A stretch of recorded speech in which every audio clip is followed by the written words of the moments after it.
औज़ुबिल्लाहिमिनश्शैतानिर्रजीम बिस्मिल्लाहिर्रहमानिर्रहीम। स्टूडेंट्स, क्या हाल चाल है? खैरियत से हैं?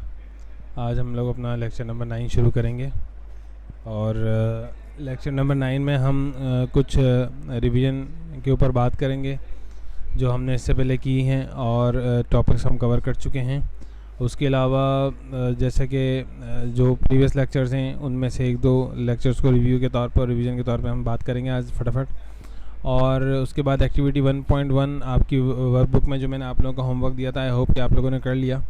और अगर किसी बच्चे को कोई प्रॉब्लम है तो फिर हम उसको आज की क्लास में दोबारा देख लेंगे। देखें, फोटोसिंथेसिस हमारा इस चैप्टर का मेन टॉपिक है, जिसके बारे में आपने पढ़ा कि प्लांट अपनी ग़िज़ा बनाता है लाइट की मौजूदगी में कार्बन डाइऑक्साइड और वाटर को इस्तेमाल करते हुए। इस वाटर के साथ न्यूट्रिएंट्स भी ऐड होते हैं जो कि वाटर में मिक्स होकर सॉइल से वाटर प्लांट को हासिल होते हैं। इक्वेशन अगर आपसे पूछी जाए तो ये लाजमी इक्वेशन उसको इस तरह लिखिएगा: carbon dioxide plus water in the presence of light gives you glucose and oxygen. Glucose and oxygen are the products of photosynthesis and carbon dioxide and water are the reactants for photosynthesis. Reactants का मतलब होता है जो चीज़ें मिलती हैं chemical reaction से पहले, और प्रोडक्ट्स का मतलब ये होता है कि जो चीज़ें बनती हैं केमिकल रिएक्शन के बाद। तो केमिकल रिएक्शन से पहले और केमिकल रिएक्शन के बाद की चीज़ों को आप रिएक्टेंट्स और प्रोडक्ट्स रिस्पेक्टिवली कहते हैं। और उसके बाद प्रेजेंस ऑफ सनलाइट और एक क्लोरोफिल भी इसमें एक अहम शर्त थी जो कि हमने लास्ट क्लास में यानी प्रीवियस लेक्चर्स में हमने पढ़ा था। और उसके बाद बायोमास हमने पढ़ा था। Biomass is that matter that is made up of cells and tissues is called biomass. किसी भी जानदार चीज़ का जो वज़न होता है या मास होता है उसको हम बायोमास कहते हैं। तो बायोमास किस चीज़ से बनता है? सेल्स से बनता है और टिश्यू से बनता है। सेल्स और टिश्यूज़ क्या हैं? ये लिविंग यूनिट्स हैं, यानी कि cell is a basic unit of life जिससे ज़िंदगी मुमकिन हुई है।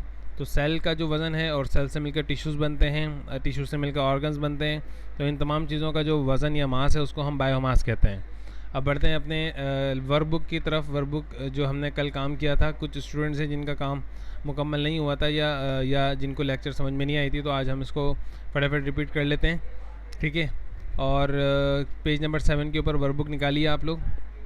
पहला सवाल ये था कि the leaves of a plant in a garden are coated with oil on the both surfaces. दोनों तरफ अगर हम ऑयल का कोट कर दें एक लीफ के ऊपर, ठीक है, तो क्या और फिर उस प्लांट को रोज़ाना पानी दें।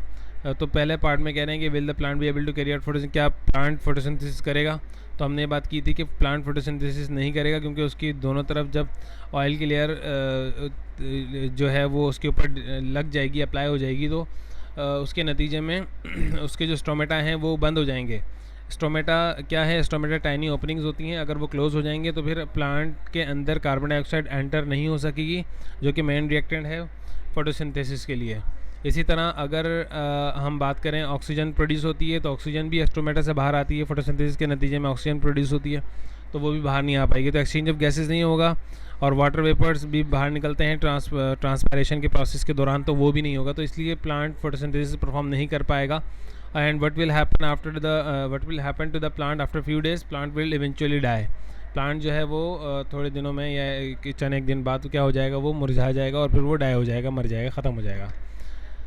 नंबर 2 कह रहे हैं कि अली हैज़ गपीज़। गपीज़ एक छोटी मछलियाँ होती हैं, यानी कि ख़ास किस्म रंग बिरंगी कह लें, रंग बिरंगी फ़िशेज़ होती हैं जो कि एक्वेरियम फ़िश कहलाती है, और बहुत ज़्यादा लोग उसको पसंद करते हैं और बहुत बड़ी मकदार में लोग उसको अपने घरों में एक्वेरियम में रखते हैं। तो अली ने गपीज़ ली और उसको एक्वेरियम में रखा। गपीज़ दूसरे जानदारों की तरह ऑक्सीजन लेती हैं। तो one way to supply oxygen supply oxygen to guppies to fit an air pump into an aquarium. Aquarium में हम वो लगाएं, यानी कि एयर पंप लगाएं, तो उससे हमें ऑक्सीजन सप्लाई होगी। तो इसके बजाय अली पार्ट 1 में कह रहे हैं कि अली एयर पंप लगाने के बजाय अली ने कुछ एक्वेटिक प्लांट्स रख दिए, ठीक है। वाटर प्लांट जो होते हैं, एक्वेटिक प्लांट्स, उसको रख दिया एक्वेरियम के अंदर।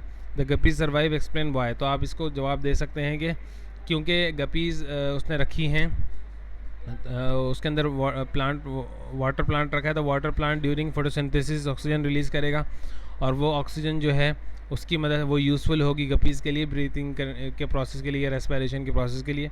यानी कि वो ज़िंदा रह सकेंगी और सांस ले सकेंगी। अब कह रहे हैं कि will the guppies survive if Ali places water some water plants in the aquarium and then leave the aquarium in the dark place throughout the day, why? क्या गपी सर्वाइव करेंगी अगर उसको वो एक्वेरियम को डार्क में रख दें? तो देखिए ये अगर एक दिन की बात है तो मुमकिन तौर पर तो ये है कि कुछ घंटे या एक आधा दिन गप्पी सर्वाइव कर जाती हैं, क्योंकि ऑक्सीजन की इनफ क्वांटिटी एब्जॉर्ब हुई होती है किसी हद तक वाटर के अंदर, तो उसकी मदद से वो सांस लेंगी। बट अगर आप उसको ज़्यादा देर के लिए रखते हैं और उसको वाटर को चेंज भी नहीं करते और वाटर वही रहता है, तो जिसकी वजह से ऑक्सीजन की तादाद उसमें कम से कम होती जाएगी, जो कि एब्जॉर्ब ऑक्सीजन होती है। और चूँकि ऑक्सीजन के आने का और कोई रास्ता है भी नहीं और प्लांट जो हैं वो फोटोसिंथेसिस का प्रोसेस भी परफॉर्म नहीं कर रहे, जिसकी वजह से वो गपीज़ जो है वो डाई हो जाएंगी, यानी कि ख़त्म हो जाएंगी। तो हम ये कह सकते हैं कि गपीज़ यानी कि इसको यहाँ से लिखेंगे कि if Ali places plant water plants in the aquarium then leaves aquarium in the dark, so the guppies will die because they will not have enough oxygen for respiration। ठीक है, तो आप ये इसका जवाब लिख सकते हैं। नंबर 3 में आपसे कह रहे हैं कि the roots of the flowering plants are cut off, roots cut कर दी, the plant is then placed in the container of water. तो इसमें बोल रहे हैं कि will the plant be able to take in water from container, या explain करें। तो देखें रूट्स अगर कट करेंगे तो रूट्स भी अब्जॉर्ब करती हैं, लेकिन स्टेम के अंदर जो जाइलम वेजल्स होती हैं वो भी प्लांट वाटर को और मिनरल्स को अब्जॉर्ब करते हैं, अलबत्ता उनका रेट जो है वो बहुत कम होता है, यानी कि बहुत कम रेट के साथ वो एब्जॉर्बशन होगी, लेकिन एब्जॉर्बशन किसी ना किसी रेट पे हो रही होगी। ठीक है, तो हम ये बात कह सकते हैं कि अगर रूट्स कट कर देते तो जाइलम वेजल्स की मदद से स्टेम वाटर का एब्जॉर्ब करेगा। उसके बाद कह रहे हैं कि how does cutting of roots affect the plant. देखिए दो तरीके से रूट सपोर्ट करती हैं। नंबर 1 कि अगर रूट तो फर्मली होल्ड करती हैं, यानी कि रोके रखती हैं दरख्त को या प्लांट को ज़मीन के अंदर सॉइल में। ठीक है, और अगर दूसरा जो काम है रूट्स का वो ये है कि वो वाटर एंड मिनरल्स को प्रोवाइड करती हैं। ठीक है, ज़्यादा तरीके, क्योंकि रूट हेयर्स उसमें होते हैं, रूट हेयर्स ज़्यादा एरिया कवर करते हैं और ज़्यादा से ज़्यादा वाटर एंड मिनरल्स को क्या कर लेते हैं, अपने अंदर टेक इन कर लेते हैं। अब यहाँ पर अगर रूट्स कट कर दी तो इन दो तरीके से प्लांट, एक तो आप प्लांट को लगा नहीं सकते, यानी कि होल्ड नहीं कर सकते रूट सॉइल में, यानी कि ग्राउंड में, और दूसरे नंबर पे वो जितने वाइडर एरिया यानी कि जितने ज़्यादा क्वांटिटी से वो रूट्स एब्जॉर्ब करती हैं वाटर एंड मिनरल्स, वो नहीं हो सकता। बहुत कम रेट के साथ वाटर एंड मिनरल्स एब्जॉर्ब होते हैं अगर आप रूट्स को कट कर दें और स्टेम की मदद से वाटर एंड मिनरल्स को एब्जॉर्ब करवाएं। तो इसका ये तीसरा जवाब है। आप इसको you have to write in your own wordings, it will be appreciated. Now we are coming towards activity 1.1, that was your homework. I hope that you all have completed that work, but if something is remaining you can discuss with me in this discussion session. So I hope that you are clear with all these things. So conclusion of today's class is we have completed the work of textbook work and notebook work, and the next is that we will conduct a test of next lecture in the next lecture हम conduct करेंगे एक test को। ठीक है, next lecture में, यानी कि कल इंशाल्लाह ताला। और आप तमाम बच्चे की पॉइंट्स लाजमी याद कर लें, 5 and 11 page number text book पे मौजूद हैं।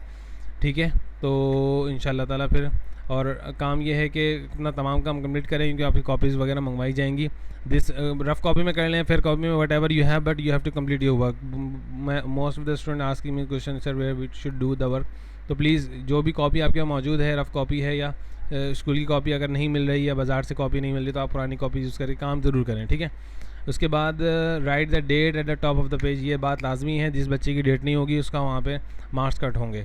उसके बाद जो है होम असाइनमेंट में क्या है कि थिंक टैंक आपने करना है, जो कि आपकी थिंक टैंक 1 और 2 करना है, टेक्स्ट बुक पेज नंबर 2 पर मौजूद है।